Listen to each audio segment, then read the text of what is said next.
from TV5. First of all, congratulations ఇంకా all the best. Thank you. And మీరు ఇప్పుడు మీ dad కాదు BRS అధినేతని ప్రశ్నించాను నేను విమర్శించాను అంటున్నారు. గత 10 ఏళ్లలో ఇదే పని చేయడానికి మీకు ఏం అడ్డొచ్చింది, ఇప్పుడు ఏం రిలీఫ్ ఇచ్చింది? థ్యాంక్ యూ అమ్మ. ఫస్ట్ ఆఫ్ ఆల్ ఉమెన్ కాబట్టి కంగ్రాచులేషన్స్ చెప్పింది. మా అన్నలు ఎవరు అడిగిన వాళ్ళు క్వశ్చన్స్ ఒక్కరు కూడా కంగ్రాచులేషన్స్ చెప్పలేదు. This point is very well noted. మా పట్ల జరుగుతున్న వివక్షను మేము తప్పకుండా గుర్తుపెట్టుకుంటాం. Second thing, you are very right అమ్మ. As a part of a system ఏదైనా పార్టీలో ఉన్నా ఒక ఆఫీస్లో ఉన్నా, ఉదాహరణకి ఇలా మీరు TV5లో పనిచేస్తున్నారమ్మా, మీ చైర్మన్ గారు తీసుకున్న నిర్ణయం మీకు ఏదైనా నచ్చదు అనుకోండి, వెళ్ళి చైర్మన్ ఛాంబర్లో చెప్తారు, సార్ ఇది బాగాలేదు సార్, కింద రెస్పాన్స్ బాగాలేదని. ఎట్ ఎనీ కాస్ట్ రెస్పాన్స్ బాగున్నా లేకపోయినా మీరు ఆ ప్రోగ్రామ్ చేయాల్సిందే అంటే చేస్తారు కదా, ఎందుకంటే ఆ పార్ట్ అండ్ పార్సల్ ఆఫ్ TV5లో మీరు ఉన్నారు కాబట్టి చేస్తారు. నేను part and parcel of KCR గారి పార్టీలో ఉన్నప్పుడు అనేక అంశాలు వోకల్గా వారికి చెప్పిన, కొన్ని అంశాలు ప్రూఫ్స్తో సహా జరుగుతున్నటువంటి అవినీతి మీద, జరుగుతున్నటువంటి అక్రమాల మీద ప్రూఫ్స్తో సహా కూడా ఇవ్వడం జరిగింది. చర్యలు తీసుకోలేదు, వారి నిర్ణయం అది, నాకు వారంత జ్ఞానం లేదు. మా బాస్గా ఉన్నటువంటి వ్యక్తి తీసుకున్న నిర్ణయానికి కట్టుబడ్డం అన్నది డెఫినెట్గా ఆ టైంలో నా డ్యూటీ, చేయాల్సింది చేసిన నేను నా duty.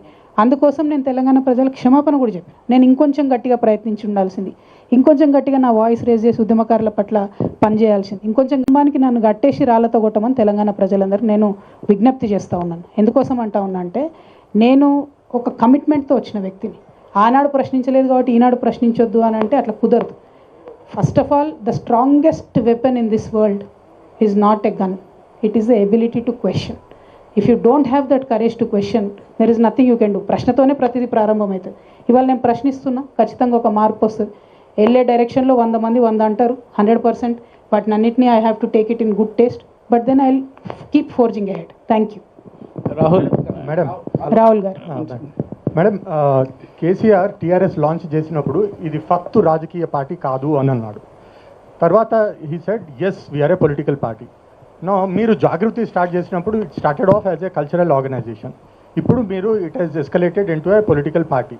No, this shows a your party falls in a clear pattern within the family to develop two centers of power right in the bud.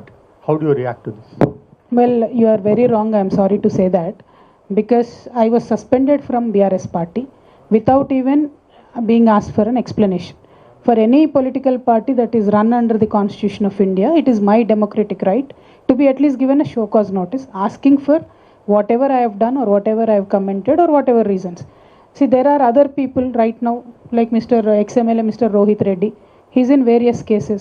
He's only been given a show cause notice. అంటే ఒక రాజ్యాంగబద్ధంగా నడిచేటటువంటి పార్టీలో ఎవరన్నా తప్పు చేసినారు అనుకుంటే suspend డైరెక్ట్గా చేయడం అన్నది కరెక్ట్ కాదు. పొలిటికల్ నోటీస్ ఇవ్వాల్సింది. ఇవాళ XMLA రోహిత్ రెడ్డి గారి మీద రకరకాల ఆరోపణలు వస్తున్నాయి. ఆయనకు షో కాజ్ నోటీస్ ఇచ్చిర్రు.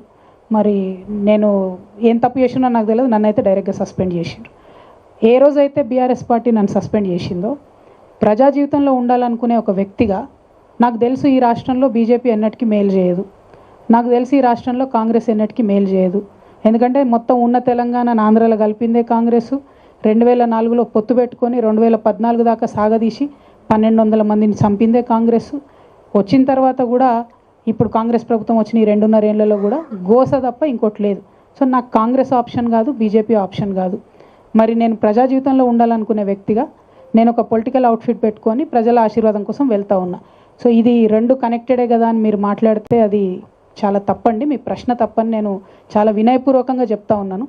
ఎందుకంటే బీఆర్ఎస్ పార్టీ నన్ను వద్దనుకున్నది, నేను మాత్రం నా తెలంగాణ ప్రజల దగ్గరికి, కుటుంబ సభ్యుల దగ్గరికి వెళ్తున్నా. వాళ్ళు ఆదరిస్తారో మరి నన్ను ఏం చేస్తారో అది ప్రజల ఇష్టం, వారికే వదిలేస్తారు. Thank you. ప్రైవేట్ హెచ్ఎఫ్టీవీ యువతకి మహిళలకు ప్రియారిటీ ఇస్తున్నారు. రీసెంట్గా జైనింగ్స్ చూస్తే మాత్రం మీ పార్టీలో మాజీ ఎమ్మెల్యేలకు కావచ్చు, అదేవిధంగా మాజీ మంత్రులకు సంబంధించి కూడా వాళ్ళ జైనింగ్స్ ఇస్తున్నారు. ఇది ఒక క్వశ్చన్. రెండో క్వశ్చన్ వచ్చేసి, మీ టార్గెట్ బీఆర్ఎస్ పార్టీ నెక్స్ట్ వచ్చే ఎన్నికలకు సంబంధించినంత వరకు బీఆర్ఎస్ పార్టీ ఓట్లు దించడానికి మీరు ప్రియారిటీగా ఉంటున్నారా? ఒకటండి, మాకు వచ్చే జాయినింగ్స్లో న్యాచురలీ కొంచెము ఎక్స్ఎమ్మెల్యేనో మినిస్టరో జాయిన్ అయితే మీరు ఎక్కువ వేస్తారు కదా. మామూలుగా కొత్తగా వచ్చే వాళ్ళని వేయరు కదా మీరు. వేలాది మంది, అంటే మరీ నేను ఎన్ని కండువాలు కప్పినని చెప్తే బాగుండదు, కానీ ఈ గత 1 ఇయర్గా వేలాది మంది జాగృతిలో జాయిన్ అయినారు. వాళ్ళు తెలంగాణ రక్షణ సేనలో భాగమవుతూ ఉన్నారు. ఈ కొద్దిగా తెలిసిన వాళ్ళు మెదక్ మాజీ జెడ్పీ చైర్మన్ గారు, లేకపోతే ఒక XMLA గారు, ఒక నిన్న మినిస్టర్ గారు ఇట్లా జాయిన్ అయినప్పుడు మీకు పెద్ద వార్త కనపడుతుంది. కానీ అనేక మంది జాయిన్ అవుతున్నారు. I'm very happy to say majority are youth and women. I'm really very happy to say. So రేపు ఫ్యూచర్లో కూడా అనుభవజ్ఞులను పిడికెల మందిని తీసుకుంటాం, వారి అనుభవం లేకుండా ముందుకెళ్ళలేం.